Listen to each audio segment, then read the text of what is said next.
ओम शांति। आत्मा के 7 गुण। जिस प्रकार शरीर की वास्तविकता 5 तत्व हैं, उसी प्रकार शरीर के अंदर जो चैतन्य शक्ति आत्मा है, उसे जीवन जीने के लिए 7 गुण चाहिए। इसलिए आत्मा को सतोगुणी कहा जाता है।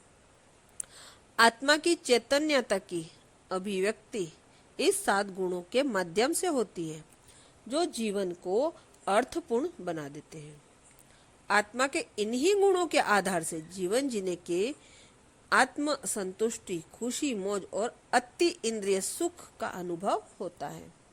ये 7 गुण हैं: ज्ञान, पवित्रता, प्रेम, शांति, सुख, आनंद और शक्ति। ये 7 गुण ही आत्मा की वास्तविकता है। पहला गुण है ज्ञान। उस 7 गुणों में सर्वश्रेष्ठ है ज्ञान, आध्यात्मिक ज्ञान। आध्यात्मिक ज्ञान हमें जीवन में क्यों चाहिए, इससे हमारे जीवन में क्या फर्क पड़ता है, इसकी धारणा न करने से क्या नुकसान हो सकता है, इस प्रश्नों का समाधान करना जरूरी है। संसार में ज्ञान की कमी नहीं है, लेकिन विज्ञान में भी अपनी चरण सीमा पर है। परंतु आध्यात्मिक ज्ञान की कमी है, तभी मनुष्य भगवान से प्रार्थना करता है, अज्ञान से हमें ज्ञान की ओर ले चलो प्रभु, अंधकार से प्रकाश की ओर ले चलो। हे प्रभु, हमें सद्गति दो। अब सवाल यह है कि ज्ञान विज्ञान का अथाह भंडार होने के बावजूद क्या हमें ज्ञान नहीं मिलता जो हम भगवान से मांगते हैं? किसी ने सही कहा है कि सारी दुनिया की ज्ञान विज्ञान की पोथियों की यदि होलिका जलाई जाए तो उससे ताप अधिक होगा, परंतु प्रकाश कम होगा। आज मनुष्य ने जो भी थोड़ा बहुत ज्ञान प्राप्त किया है, उसे गर्मी अधिक पैदा हो गई है, परंतु रोशनी उतनी नहीं मिली। अर्थात अभिमान की गर्मी मिली, लेकिन व्यवहार में कैसा आना है उसकी रोशनी या समझ कम है। सबसे बड़ा अज्ञान और अभिशाप मानव का अहंकार। अहंकार के कारण मन में अनेक प्रकार की गलतफहमियां हो जाती हैं, जिसके कारण पारस्परिक संबंधों में तनाव, कड़वाहट और टकराव होने लगते हैं। आज कई परिवारों में इस अहंकार के कारण टूट रहे हैं। बड़े औद्योगिक घरानों में भी यही एक बड़ी समस्या है, जिसका कोई समाधान नहीं। परिणाम स्वरूप उद्योग बंद हो जाते हैं। इसलिए आज के युग में आध्यात्मिक ज्ञान की नितांत आवश्यकता है। ज्ञान का अर्थ है समझ, विवेक। आध्यात्मिक ज्ञान मानव के अहंकार को नष्ट कर देता है। निरअहंकारी और निम्रचित बनने में आपसी संबंध अथवा रिश्ते, प्रेम, स्नेह और सहयोग दृढ़ आधार पर मधुर बन जाते हैं। आध्यात्मिक ज्ञान से मानव जीवन एवं पारिवारिक व्यवसाय तथा सामाजिक संबंध श्रेष्ठ और भरोसेमंद बनते हैं। दूसरा है पवित्रता का गुण।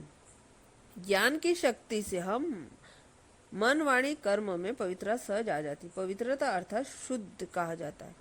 जहाँ शुद्ध है वहाँ ईश्वर भी वास करता है। मनुष्य ब्रह्मा शुद्ध को तो अपना लेता है, लेकिन आत्मा की शांति की जिम्मेवारी नहीं लेता। यही कारण है कि भगवान के मंदिर में जाकर यही भजन गाते हैं, मैली चादर ओढ़कर आया रे तेरे द्वार, हे प्रभु तू साफ कर दे। क्या गा लेने से शुद्ध पवित्र हो जाएंगे? क्या उसके लिए हमें कोई पुरुषार्थ नहीं करना होगा? पुरुषार्थ अर्थात पुरुष प्लस अर्थ, अर्थात पुरुष आत्मा को पवित्र करने। अर्थ कई बार देखा गया है कि 2 व्यक्तियों में आपस में बहुत अच्छी दोस्ती होगी, परंतु ऐसा देखा गया कि कुछ समय बाद वह दोस्ती टूट जाती है। अगर उसमें से एक को पूछा जाए कि आपको तो बहुत अच्छी दोस्ती थी, फिर क्या हुआ, तब वह एक दूसरे के बारे में कहता है कि हमें पता चला कि उस व्यक्ति के अंदर कुछ था, बाहर कुछ और था। बाहर में सभी सफाई वाली बातें कर रहा था, लेकिन उसका मन साफ नहीं था, इसलिए हमने यह अच्छा नहीं लगा तो हम उससे दूर हो गए। इसलिए स्पष्ट है कि मनुष्य को वही अच्छा लगता है जिसमें विचार, भावना और आचरण की शुद्धता होती है। शुद्धि अर्थात पवित्रता। जब कोई व्यक्ति अंदर एक और बाहर दूसरा अर्थात दोहरा व्यक्ति वाला होता है, तब लोग यही कहते हैं कि बड़ा खतरनाक व्यक्ति है, पता नहीं चलता अंदर क्या और बाहर क्या।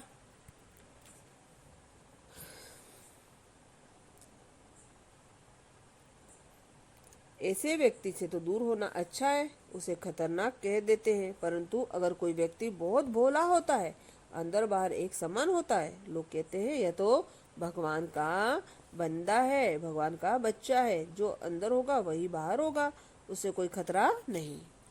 आज की दुनिया में कैसा व्यक्तित्व पसंद है? हर कोई ऐसा दोस्त चाहता है जो पवित्र और सच्ची हो, क्योंकि पवित्रता ही हमारा वास्तविक स्वरूप है। आत्मा को सत्य और चैतन्य कहा जाता है। यही पवित्रता आत्मा का सत्य स्वरूप। तभी मनुष्य छोटे बच्चे को भगवान का रूप मानते हैं, क्योंकि वह पवित्र है। यह पवित्रता ही आत्मा का अनादि और आदि स्वरूप है। यही आत्मा के तेज को विकसित करता है। जहाँ पवित्रता है वहाँ सुख शांति स्वतः ही होगी। पवित्रता की निशानी सदा खुशी है। पवित्र जीवन अर्थात सुख और शांति का नाम निशान नहीं। तीसरा गुण है प्रेम।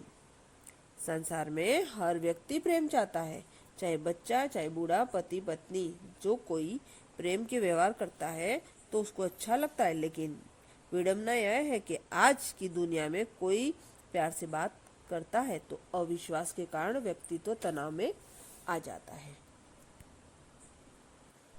यदि उससे पूछा जाए भाई क्या बात है, तो कहेगा अरे फलाना व्यक्ति इतने प्यार से बात कर रहा है तो तनाव हो रहा है।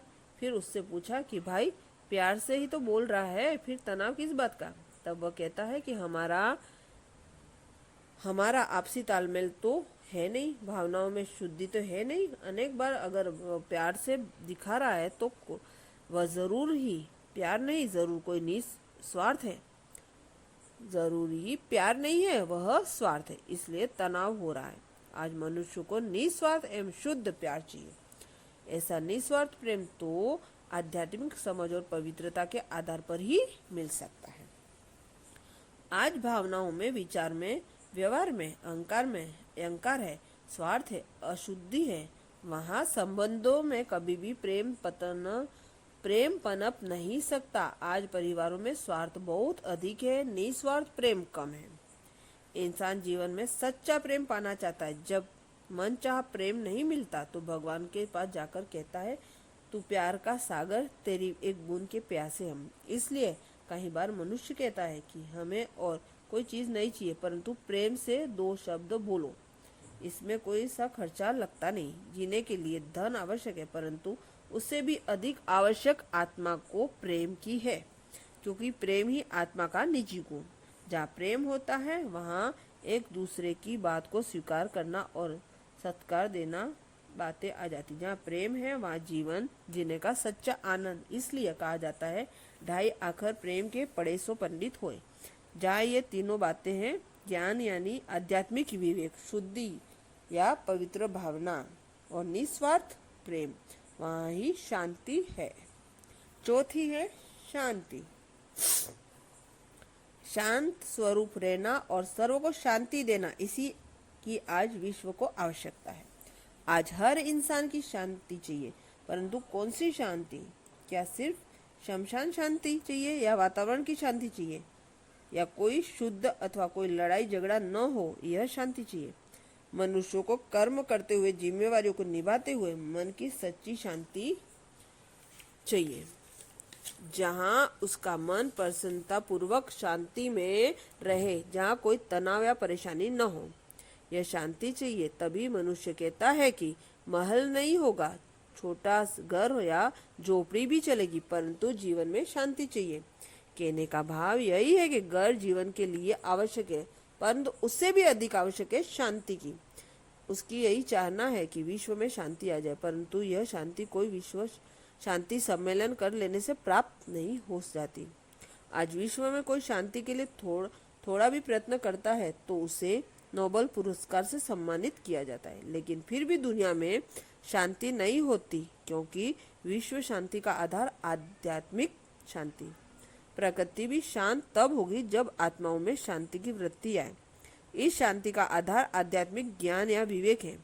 मन में पवित्र विचार एवं भावनाएं तथा शुद्ध व्यवहार में आपसी संबंधों में निस्वार्थ प्रेम से शांति की स्थापना होती है। शांति की यही शांति सारे विश्व को अशांत से शांत बनाने वाली शांति की शक्ति क्रोध की शीतल कर देती। पांचवा गुण सुख। आज मनुष्य सुख और यथार्थ रूप से समझ नहीं पाया है। वह सुख को बाह्य भौतिक साधनों में ढूंढ रहा है।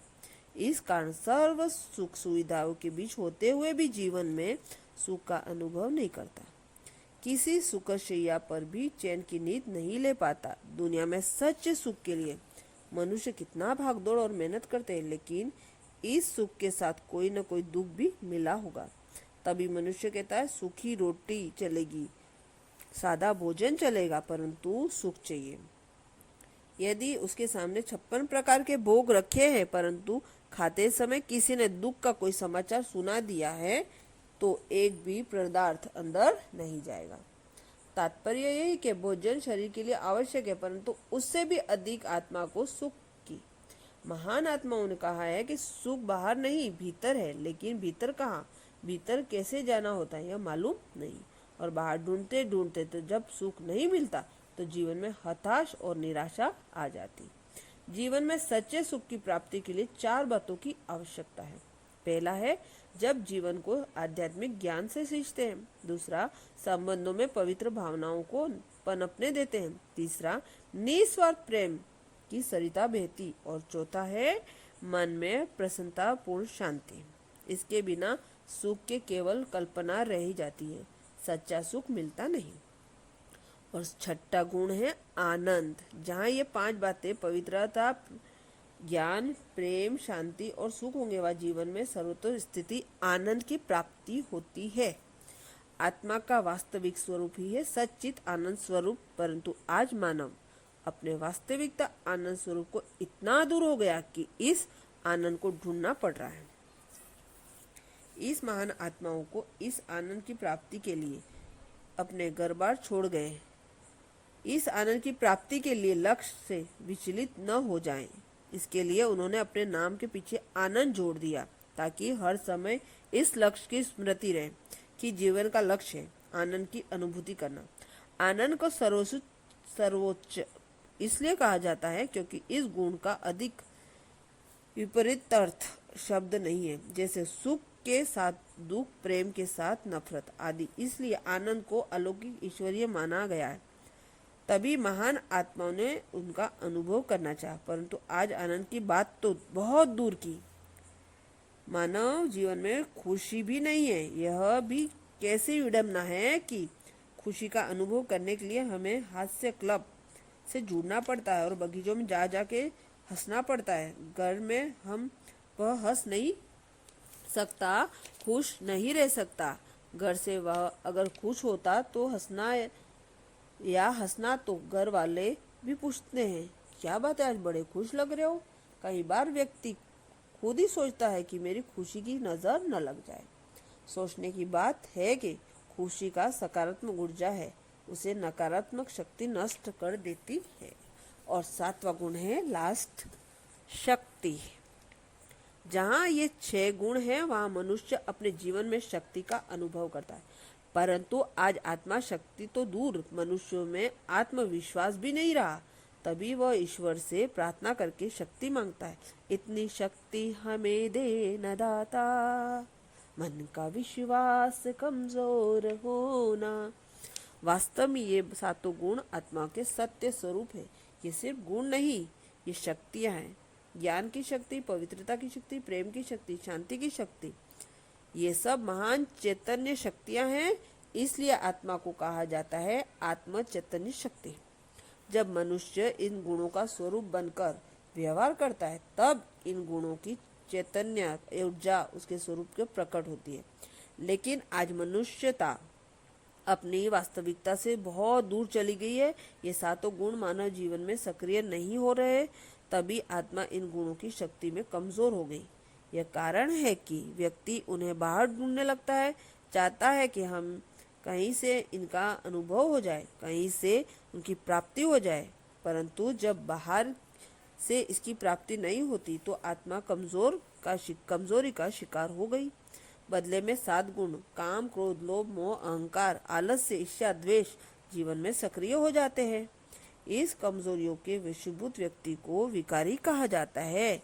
जब कोई व्यक्ति काम क्रोध से वशीभूत होकर अपनी दुष्कर्म करता है तो उसे शैतान, राक्षस कहा जाता है।